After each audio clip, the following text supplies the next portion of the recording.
The into tension. I the know. Dramatic tension, you know? Yeah, great. Awesome. So, great. Let's kick things off with the most simple thing. You've had your drink of water, you're looking ready, feeling Thank fresh. So, who is Ken Baumann and what do you do in general and in Magic? Yeah, that's a good question. I ask myself that every morning. But I'm a writer. That's the sort of my main squeeze. I've been writing books for a little while, and I talk too much about Magic on the internet and play it a little bit. I am sort of infamous in the Magic world for a few things, one of which is kind of pushing the development of the Crux Akshima cEDH deck, pushing the development of Turbo Fool, which is half performance art piece, half cEDH deck, performing decently or poorly in various tournaments, talking about tournament cEDH a lot, talking about Commander a lot. During COVID, I ran a channel called Stacked EDH, and I have the worst Commander deck ever built. That's the other thing. That's right. I have a little Magic side projects, but I think that's the reason for the season here. Yes, great. You've segued beautifully into the main thing I want to talk to you about, which is good. So tell us a little bit about the worst Commander deck ever built. What is it? How's it work? It's I really hope and pray that it is indeed the worst Commander deck ever built. I worked very hard to be receptive to people's sadism. So what happened was I thought one day, casual Commander, to me now, having played Commander for a little while and played Magic for a very long time, is about telling a joke. I think that casual is best when you tell a joke, you go all in on the bit, and so I thought, what's a funny bit to me? What is something that will make me laugh and will delight me no matter my circumstances, no matter the composition of the pod, no matter what other people are up to? And I thought, what if I just had the worst deck ever? And actually, I really, not just, saying it jokingly, but genuinely had the biggest piece of shit you've ever seen. Just every card is incomprehensibly bad. It makes you question why we play this game. It makes you question why we engage with this hobby. It perhaps makes you question why humanity creates at all. When I look at Goblin Snowman, I really go, is this really worth it? This whole species experiment thing that we're getting up to here, are we doing it? So I wanted to make something that was very enjoyable and that also delighted other people. I think that the sort of original premise of Commander was that the format was a place where you go to play cards that you can't play in competitive formats.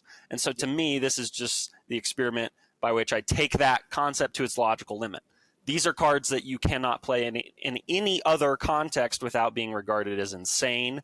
And so I just wanted to put together that deck. And so I put out the call online and I said, hey, here's the thing. I want to do this, but I wanted to give myself some sort of task over time with a deck so that it becomes sort of like a narrative. And I thought, well, if I ever win a game, which maybe will never happen, but if I ever win a game, I will take one of the cards from the deck of my choice, and I will take a black Sharpie, and I will Sharpie over the card and turn it into sort of like a generically good cEDH playable card. And if I win 100 games, which, Jesus, I mean, maybe I'll be 80 years old, I will have gradually and slowly, Ship of Theseus style, converted the deck into a cEDH deck, and every card will be Sharpied, and that will be my 5-color good stuff cEDH deck. And I can't really play good stuff piles in cEDH and feel anything. And so this will be the way for me to do that.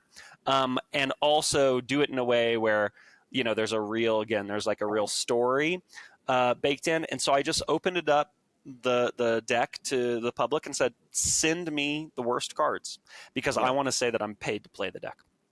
And so everybody sent me the worst cards. And I did a little bit of tailoring, a little bit of curation, and threw it together. And I've played it in a few games, and I don't think I'll ever win a game, but I do have a 5/5 for Wooburg in the command zone, and that's Well, powerful stuff. there you go. That is pretty threatening. Absolutely, Um, yeah. That's like that's big. It's like a 5-turn clock for yeah. rather, I guess like a 15-turn clock for the table. No big deal. Oh, We when you got break it this. down like that, it sounds so much better. Yeah, exactly. So that's the project. Overly long description, but that's what I'm Yeah. up to. That's awesome. I think the next question then is, you've kind of touched on it a little bit in that question, is what kind of draws you to particularly a deck? And so, I mean, Flubs is a great touchstone for that. Hmm. Krakashima is a great touchstone for that, and also as an extension of that, something like this, a challenge. Like, what draws you to those things? What's the meat for you? It's a good question. When I started engaging with Commander, so I started playing Magic when I was a little kid. It was 94, and then I stopped for a little while and came back as an adult with Commander, and I got introduced to Commander, and I thought, whoa, this is cool. This feels like what Magic probably should have been all along. We were kind of building up to this, and Yeah, I came to see pretty quickly the relationship between identity and game pieces in it. So and some games have more of that, some games have less of that. But so I decided to just sort of lean in and go, okay, well, I want to really play decks that I really identify with and feel are expressive and sort of capture something about my personality. And so I did that in casual for a long time. And of course, like a lot of folks, I got kind of wrapped up in oh my God, I have to have a deck for every color and color combo. And did that for a while and then went, this is insane. I'm going to pare back down. And since I've sort of landed in a place where I just have a handful of decks, and I really love all of them. I yeah, love all of them. They all feel like personally meaningful to me. They all feel like they're projects. And they all feel sort of communal too. I think that to me is a really important thing about Commander is the step from taking the pet deck and just yeah, playing it, the LGS, and having fun, and then using the internet to find other sickos to engage with the pet deck, yeah, yeah, and collaborate and make it a communal effort, because I think that it's so cool when everybody can celebrate or commiserate the successes or failures of a deck. yeah, Um, and so I thought that, with Krakashima, that's part of the appeal to me, is I have a community about this deck now. yeah, And I also like decks that come at Magic from a different angle. Like Flubs, you have to be hellbent to play the game. That's hilarious and beautiful to me. Krakashima, you're flipping coins. Some people hate it. I love it. I'm a gambler. I love probability. yeah, And the worst deck ever was, well, this is this is entirely communally built, yeah, and it also showcases the history of the game that we sometimes like to forget. When we're kind of feeling try hard and sweaty, we're like, yeah, not everything's Ragavan. In yeah, fact, many things are very much not that, extremely not that. yeah, And so I wanted to pull those cards out of the muck and kind of showcase them and encourage people to enjoy the aspect of the game that I think during spoiler season or whatever can kind of get glossed over. We just think, yeah. oh, these cards are draft chaff or bad or confusing. I want to say, no, these are a beautiful part of the game too. Yeah, I think there's really a wonderful aspect about the community part as you've driven on, and I think that was one of the things that drew me to creating my flub deck, which was an event deck. I Yeah, had a command fest running around, loved it. going, give me cards for flubs. I need Yeah, cards yeah, yeah, yeah, yeah, yeah. and it's just one of those where it's like, you kind of just the beg, steal, or borrow mentality of just like, Exactly. this looks vaguely playable, and then you end up with a big stack of cards on the table, and you're just like, there's maybe something here, and then Yeah, it was great because it was just playing it, and it was just going, oh, there's like 12 different sub strategies going on at the yeah, same yeah, time, yeah, yeah, and yeah. maybe one of those will start to click at a certain point, Yeah. but in I actuality, yeah. I mean, I think that's like the beautiful thing of one aspect of brewing decks. I remember when I was a kid, I'd go every day when I got home from school, I'd load up the fun dial-up internet and wait 3 to 5 hours for the internet to come of course, alive, and then I would go to the dojo, which is like the very earliest Magic writing website. Okay. And this is like a very really formative concepts were articulated for the first time on this website, and early deck lists, et cetera, et cetera. And I would just read. I'd try to read everything, Yeah. and I think that one of the most beautiful aspects of Magic is the notion of brewing and the notion of experimenting and sort of realizing that you're working with this very fundamentally sort of established set of game pieces with a Yeah. really entrenched philosophy, but that there are still things to be broken. There are still things to be, and for good and for bad, broken in a good way and broken in a bad way. Like Yeah. that, there is still plenty of room for figuring out interactions and finding subtleties in deck construction that are delightful and that do something surprising. I think Yeah. that's why the game is stuck around to I think, because like, yes, aesthetically sometimes it's great, sometimes it's whatever. Yeah. Rules wise and format wise, same thing. Sometimes it's amazing, sometimes it's but Yeah. I think that the game system and the rules allow players to be surprised often enough to keep wanting to come back.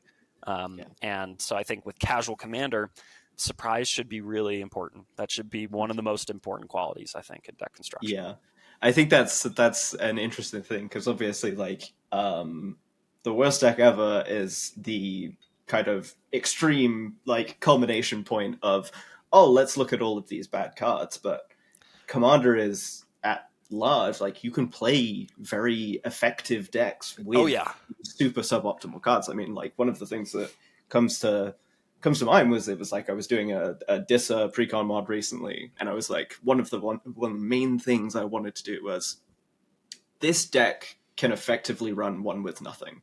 yeah, So I was exactly. just like, Yes, you have to do it. I have to stick that card in Yep. because the opportunity to play that and see people go, that's a terrible card. Like in 99% of context, this is Yes. a terrible card. But Yes. here it lets you dump your hand onto the table and just go, Yeah. yeah, what do you think? Yeah, exactly. I mean, I think that the notion of the build around is at the heart of Commander.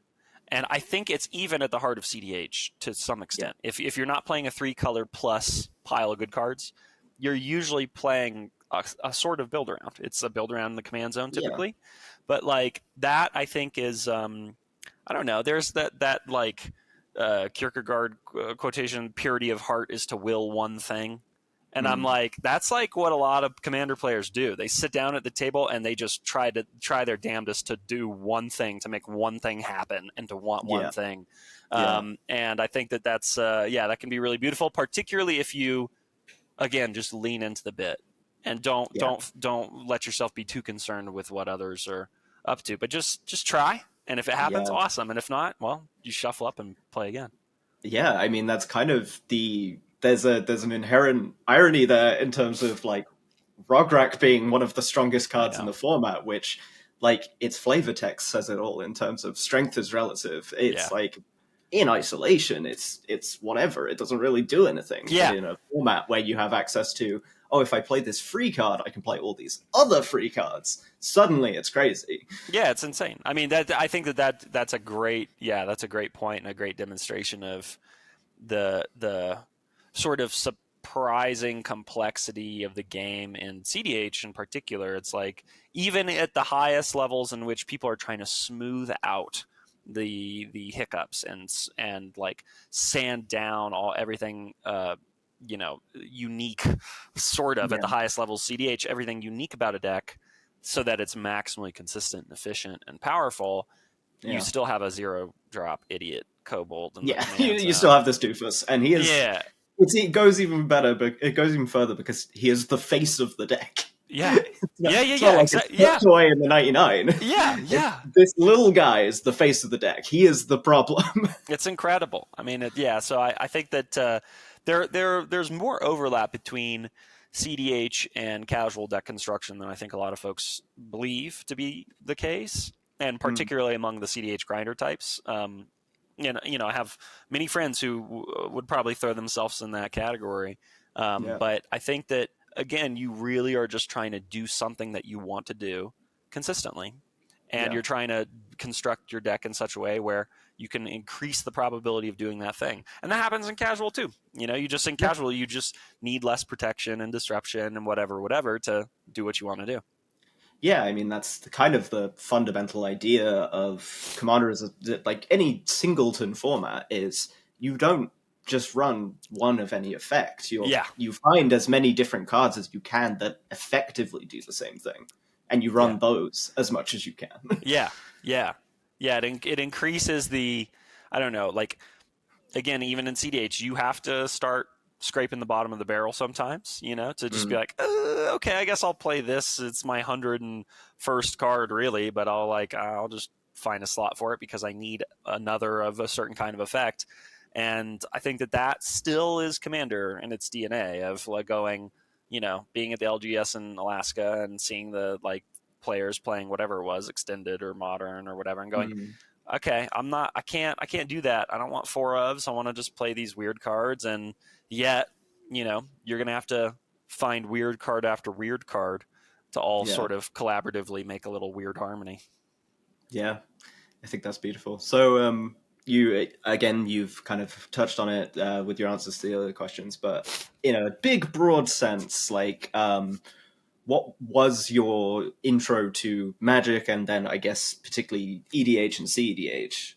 Yeah, the intro to Magic was pretty simple. It's a pretty classic story of had an older brother, and so I was young, had an older brother. He was playing Magic. I thought, whoa, this is cool as hell. Plus, I want to be cool like my older brother. So I started playing, and he taught me graciously.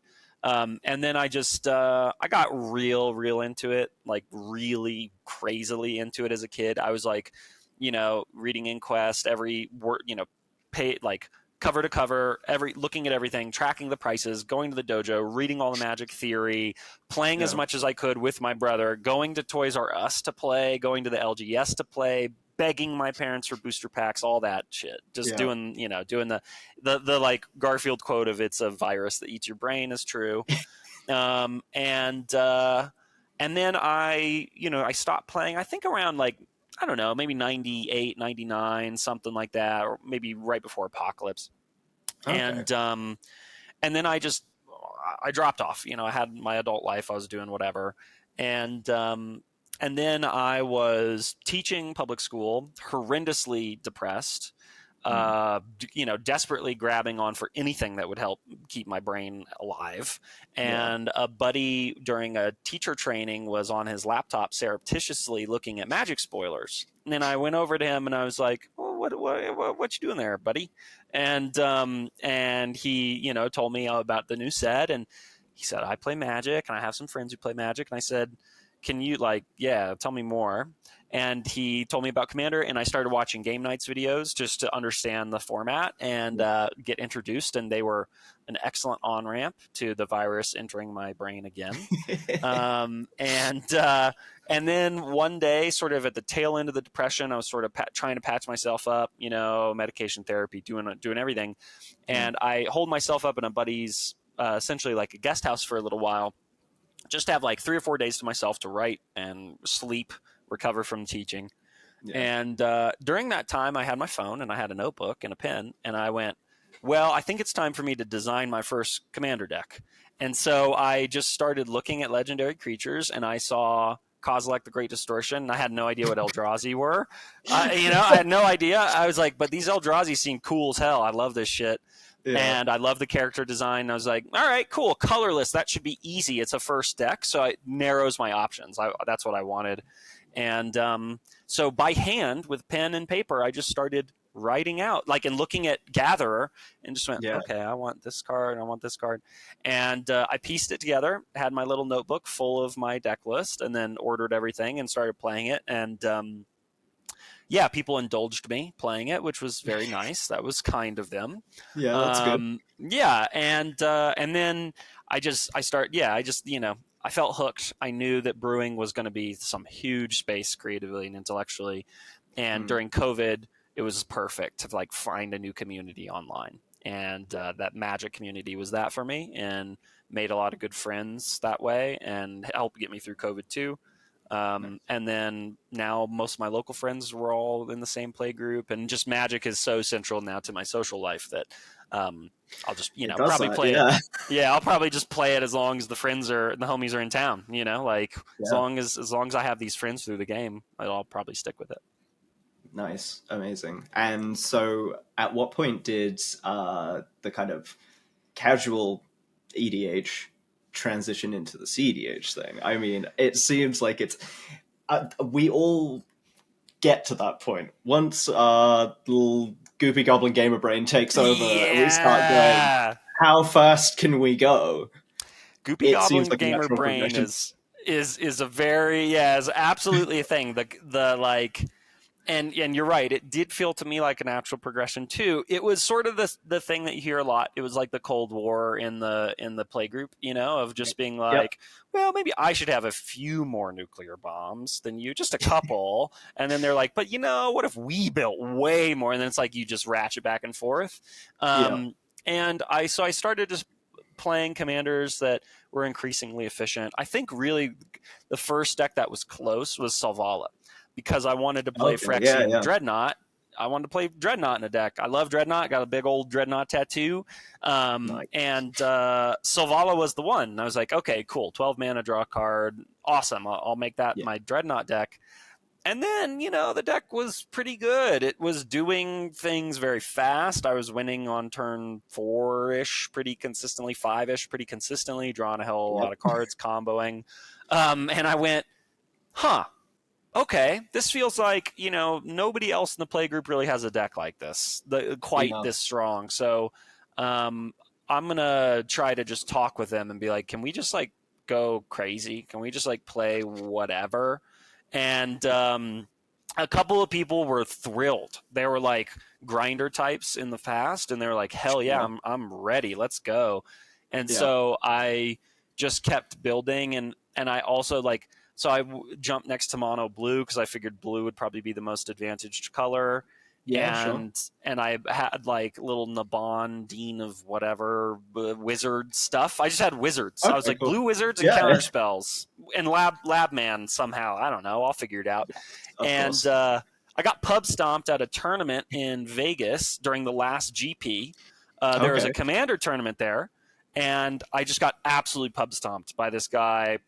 He had an elf ball deck, and he had a DC goldfish, fishbowl ad nauseum 0 drops 70 90 80 lands deck. And they're gimmicks. These are that's a gimmick deck, but I got absolutely destroyed and went, I heard this Urza card just came out, so I'm going to walk right now to the vendors and I'm going to make this deck good. And so I spent $400 on the spot. I was just like, I'll never lose again. I can never lose again. I'm going to just buy. I'm pay to play. I'm just going to buy my way out of this. And so then I just made Urza the day of and came back home.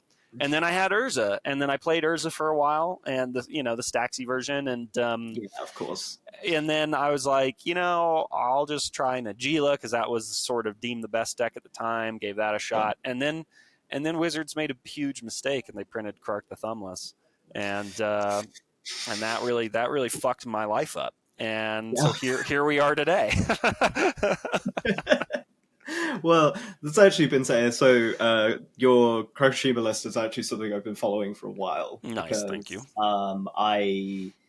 I've not really engaged with cEDH. It's something I've been very curious about for a long time. It's something I can very much see myself getting into, and I decided, maybe foolishly, that that was going to be my intro to the format. So one of the things I did at the last Command Fest was actually with my prize takes. Got that secret letter. There you go. The serial killer himself. Very good. Yeah, which I was like, oh, okay, cool. Now I have zero excuse. So I'm gradually collecting cards for it. Good. And then I'll probably proxy out the rest because an effective cEDH list does tend to cost people in the region of $4,500. Stupid. Absolutely stupid. Yeah, proxy to your heart's content. That's sick. I'm excited that you want to give it a shot. It's a fun deck. If you like variance, in games, you like big risks. It can't be beaten. I mean, the I feeling is think that's ridiculous. one of the things. I think what's so appealing about that in the cEDH context, and I think it's a common conception, and maybe to some element a misconception, but it comes Yeah, back to that consistency point. yeah, The yeah, thing that sometimes feels like it is a turnoff when it comes to cEDH is it being too consistent, it yeah. being too samey, Yep. it being I'm just trying to find 2 or 3 cards in my deck and I win the Yeah. game. Yep. And so, yeah, Karakushima having that degree of variance is something that's very appealing. Absolutely. Putting Karakushima aside, if you were to give people who are on the fence about trying cEDH go, like giving cEDH go, what would be your advice? What do you think would be a logical starting point for people? Absolutely. So I think that you have a couple different options. The first thing is just before running you through these options, I would say to the person that cEDH is commander, commander, cEDH. You're still playing Magic with friends. It's still a social game. You still have, you get to play the social game and talk and share information and flash cards in your hand and say, "I'll do this if you do that." That still happens a lot in cEDH. Actually, Mm. it's not just like head down grinder type, no fun, scouring, sweating. That's not the situation. And it's also fun and funny. You'll hear a ton of laughter at cEDH tables. So just know that. And then the couple options you have, I would say, would be to pick a deck that kind of is deemed one of the better decks. You could take an example right Yeah, now of like Kennen or Timna Thrasios or whatever, yeah, and find one that seems like it's interesting to you and speaks to you and does something that maybe you enjoy doing in casual. Like Kennen, for example, you're casting big creatures. Timna Thrasios, you're activating abilities and drawing a hell of a lot of cards. So yeah, find a pattern from casual that you like and would like to recreate in cEDH, and then give it a shot. The second option is take a commander who you really love, who you really, really, really love, and you want to spend a lot more time with, and mm. try to make that deck as consistent, powerful, and usually fast as possible. And Yeah, I think that in the second category of experience, if you decide to go down that route, just mm. know that sometimes you're not maybe going to win your fair share of games to start, right? Because Yeah, cEDH is hard and it's complex, and just like Commander, it's difficult. The card pool's big, um, and your deck might just not be as consistent and effective as other decks, and that's okay. mm.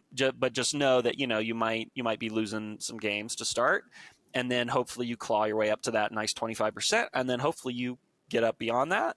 Yeah, And those are, I would say, the options. Again, there's nothing fundamentally different about it, other than you make decisions to try to win the game, and you don't really. There's no like spite playing or, oh, I'll do this because it's goofy.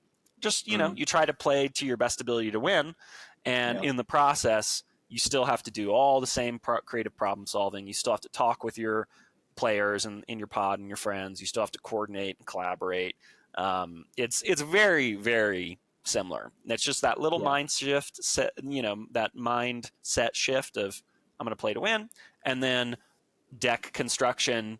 You're playing a lot more good cards that are kind of powerful in a vacuum, in order to hang with the table.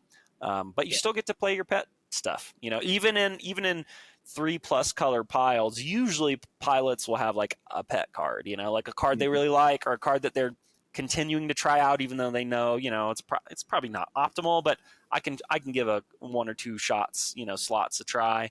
And then in lower color decks, you get to play a lot more cards that are weird and that you won't see in other places. Cool. Yeah, I mean that's an interesting thing because when you talk about the second approach of finding a commander that you really like, I think it's that iteration thing.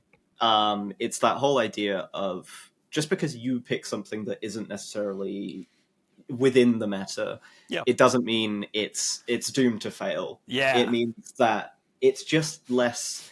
It's basically you get these commanders or these commander pairings that obviously rise to the top because Yeah. people are trying them out, and the more people that are trying them out, the more people that are iterating and finding new ways to play it and more ways to play it effectively. Yeah.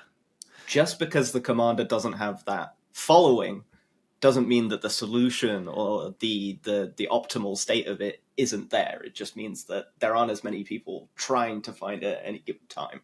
Yes. which is kind of something that can be very interesting in that respect. Yeah, and I mean the fun challenge too. I would issue a challenge to anyone. If you have like a commander who you really love, or like a deck type that you really love, and you want to make it work, and you're not really seeing it out there, the best way to find a community is to get a little bit of success in a tournament with a deck. Because if you can show to somebody like, hey, this weirdo deck just top 16, this rogue deck, and it's mine, and I've been playing it and working really hard on it, people naturally gravitate towards that. cEDH is still a place in which everyone is rooting for the underdog. There is not, I don't think I know, I mean, other than the like mains for the normie decks, like Rogsai or whatever, you know, there are the Rogsai mains or the Timna Thrasios believers or whatever, but I don't think even among those groups there are that many people who are like rooting against the pet decks or are sad to see a rogue deck pop up, because we like novelty. Commander is still about novelty more so than any format in Magic's history. So the meta should be maximally weird and diverse. That means that we're doing it right. And when the meta is homogenizing, which it currently is again, that means that you know, it's a little sad and it's starting to get a little boring. But that means you have an even greater incentive to make your pet deck, your rogue deck work. Make it work. You know, try your best, get some results, and then you'll find a community, and then it's a positive feedback loop. Yeah, that would be interesting to see, particularly because obviously cEDH is in a really good place, like is continuing to develop and become more popular. Hopefully, we'll start to see. I mean, being a UK Magic player, the natural state of things, really, with any aspect of the game, is it's a degree of scale. The audience is smaller, the support is smaller, the community is smaller. So cEDH is starting to pop up a lot more at events, at Command Fest, things like that. It's really good to see. I mean, the last one I went to, which was not the Axiom now like 10th anniversary event, but Command Fest London before that, there was a small but dedicated area for people to go up and try cEDH for the first time, which is particularly good. There are some figures in the community that are really pushing for it and really pulling for it. And so I think it's a matter of time. We're going to see it more and more. And I think that's a really good thing, because it doesn't take away from your option to play casual.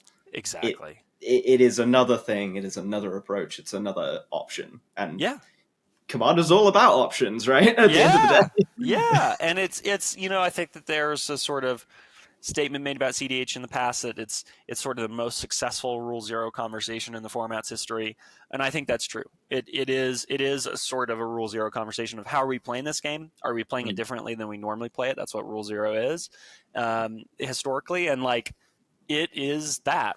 And it works, and it is growing because it's simple. You simply show up with a deck, and the expectation immediately from everyone is that no holds barred, every kind of play style, every kind of card, every kind of strategy, fine. Everybody's going to do their best to win, and then you can just focus on playing and enjoying yourself and collaborating and trying to be clever and trying to get the dub. So it is sort of, I've found over the last few years, watching in my LGS as cEDH has grown over time locally, that the cEDH tables are typically more communicative. There's more talking, more laughing, more than the casual tables. And also that the cEDH tables tend to be the places that once people make that jump, they start to play a lot more cEDH than they do casual. Like then casual becomes the exception. It's really interesting. I didn't expect that to be the case, but I think it is because, again, it's so easy to get into it. You don't have to say what bucket is your what tier, you know, do you have a what, you know, there's none of that. You just shuffle up, cool, play, try to win, great. And there are fewer emotional, like sort of feel bads wrapped up in the game too, because people aren't being arbitrary. You know, nobody's targeting you because it's fun and, you know, because you attacked them a few turns ago and it pissed them off. There's none of that. So it doesn't feel like an experience in which you can kind of feel hurt or feel sort of offended as easily, which is nice. If you want to engage in the hobby in a way in which you're not like doing the kind of personal like high school drama way, which is fun. That's a fun aspect of casual. But if Yeah. you don't want to do that for any reason, cEDH is there for you. So I think it's got its crazy merits, and that I also would just say for myself, once I started playing cEDH a lot more often than casual, I felt like I finally understood how to play casual well. Yeah. Like how to actually enjoy it and how to build in a way that's funny and committed to the bit and disciplined. But that only came after playing cEDH. So it was a nice way to get out of that sort of Cold War mentality that like, oh, I just, I have to be, this deck has to be super optimal. I was like, no way. Casual decks should be the jokes. Competitive Yeah. decks can be optimal, and I can, exist in those two worlds independently of one another. Yeah, I guess it's a way of looking at it is it's social play, but without the same social faux pas that exist in casual. Yeah. There's no party fouls in cEDH, whereas misrepresenting the contents of your deck in casual, or like not saying that you had you were running a certain combo or whatever is always the like everyone goes quiet. Yeah, and it's like there's not that same issue of because everything is expected because everything is on the table. Yeah, absolutely. And the only sort of like feels bad in cEDH are if there's a disagreement over like what like play decisions, of like, hey, you did X and I thought that X, wasn't the correct thing. I thought you should have done Y. But that's okay. That's just talking about a game. That hopefully shouldn't be a heated combo. That should be kind of an easy conversation to have of like, and also an opportunity to learn and improve. So there can be moments of like passion and feeling mad or something or frustrated in a cEDH game, but it's never about the person. It's just about decisions that were made, and hopefully you can, as an adult, healthily metabolize decisions that you disagree with. That is hopefully a skill that we can all get good at. Yeah. Taking a step back to kind of talking about the iteration idea. How do you? So notably, you made some changes to Krakushima recently. Yeah. And I wanted to hear a bit more about your process and how you approach making changes or upgrades to a deck. What kind of influences your decisions in terms of swapping cards? Well, there's a little demon that lives in my head that is constantly screaming at me to be better. And so, and I don't, thankfully, I don't listen to it 99% of the time. I'm like, no, thanks. I'd rather not be better. I'd rather be mediocre. So that's nice. But with regards to cEDH, I'm listening to it all the time. And so a couple of things will happen to incline me to change a deck. And here's how I think about it. One is that there are new cards, so I'm like, all right, new cards. Which ones do we got to try out? Which ones can we ignore? And just to see if there's a new fun little game piece that might make the deck better. And the second thing that I like to do is anytime I lose a game of Magic the Gathering, I like to catastrophically spiral and convince myself that my deck is dog shit and that it's never been good and that every other deck is good somehow, but mine is the only bad one. Yeah. And so when I feel that way, my solution is to take the deck, take it entirely apart, and start over with a ground-up rebuild. Every time I edit a competitive deck, I do a ground-up rebuild. I start from scratch, truly from scratch. I let myself say, okay, no assumptions, no questions. I'm going to disregard everything that I know, and I'm just going to look at each individual card and say, okay, yes, this one for these reasons. And once I get to a point at which I kind of have the critical mass of the cards that I know are going to be probably in every iteration, then we start getting into the flex slots. I will typically look at all the data I have because I'm a fucking nerd and I have a big spreadsheet with all my games on it for cEDH. And I look at all the data I have and I go, okay, what cards have been doing well? What cards or card types have been struggling? Is there anything I'm noticing in the past 50-ish games, like any patterns that are changing? And particularly when the bans happened, that was a big question of like, okay, what's this new meta like? Are there going to be strategies or cards that are worse? And I look at the data and I kind of think through, each card and each kind of set of synergies and then just get to a point at which I'm like, okay, I'm happy to try this out for a while. And usually I'll try it out for a while, play a couple dozen games on it, maybe 20-ish games before making changes online and telling other people what I'm up to. And then between those bigger changes, I'll usually tinker. I'll take a 2 or 3 cards in and out in any given night of games, just to kind of test my assumptions and Yeah. see which cards I'm missing. I'll throw back in or I'll cut it if it doesn't perform well. Just tiny stuff at the margins in the meantime. But I think the ground up rebuild should be, I think creatively in any creative endeavor, if you're writing, if you're painting, if you're making a song, if you're building a magic deck, you should feel permission to start from scratch and really just say, no, I'm going to do it again. And this next draft is going to be better. And I'm going to discard everything that I didn't need. And I'm going to keep the things that I loved. And then I'm going to find new stuff. So I love the ground up rebuild. I think it's very important.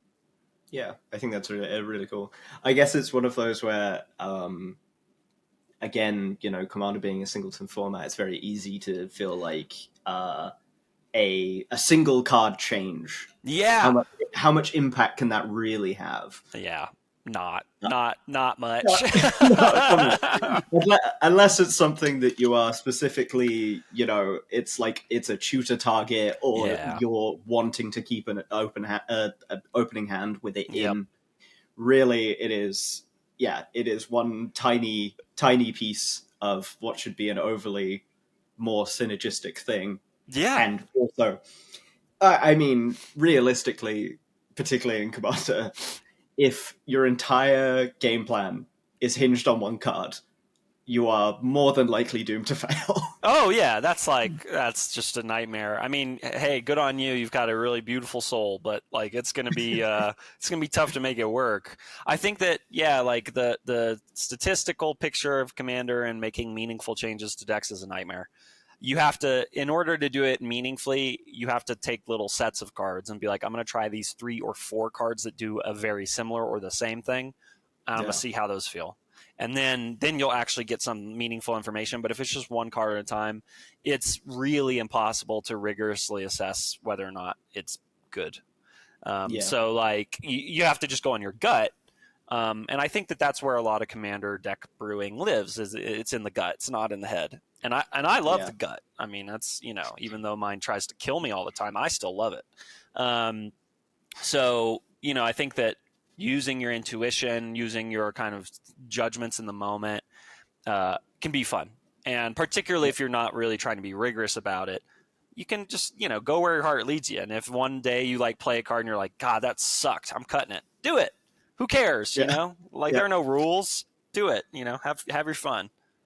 Yeah.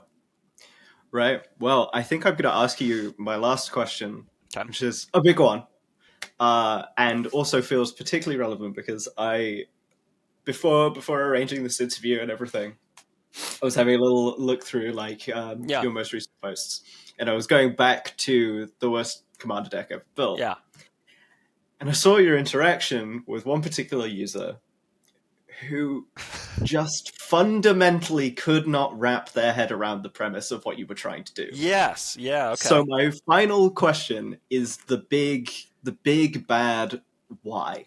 Yeah. Good. Why do you do these things? Why do you choose to force these things upon yourself? Good. It's a good question. I think that probably the boring and honest answer is that to some degree I'm a sadist. Right? Or rather a masochist. I don't want to hurt other people. Just myself. Yeah. Just me. Just me. No sadism. Just masochism. My bad. My mistake. So I like tattoos. I like doing hard, painful things. I like climbing learning curves where I feel like dog shit for a long time. I tend to like that, and I don't know why that is. The more convoluted answer is that I think that in whatever realm in which you're investing your energy in this very short life, it is long, but it's also very short. You have a couple options. You can kind of just do what has been done before you, and that's fine. And I have no judgment about that. Enjoy yourself. Or you can try to do something new, and maybe it's not new universally. Maybe it's just new to you or to your local environment or to your context. But I think that trying to do the new thing, or trying to do the thing that feels exciting because you don't know exactly how it's going to work, to me, that has always been a way of living that's been a lot more fun and a lot more kind of lucrative, not in a financial sense, but lucrative in like a spiritual sense. Like Yeah.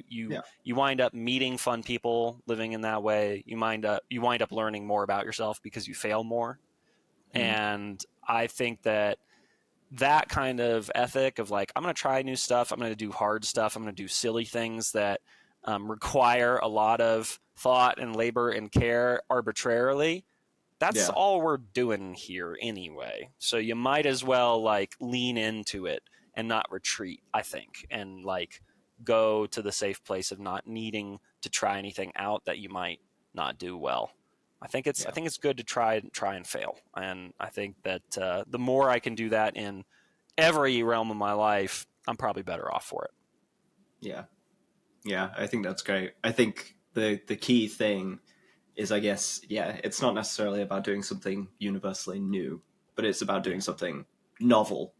To you, Yeah, I think novelty is underrated, and I think yeah, if you can find value in something that way, then, however much time you may sink into something, as confusing and as nonsensical as it may be to other people, it yeah, has value for you. Succeed or fail, it has value to you. exactly. Yeah, and I'll also say one last thing of just I think that obviously in this life, socially and politically, we need to take a lot of stuff really seriously in order to just be good people and not hurt other people and try to leave the world better than we found it.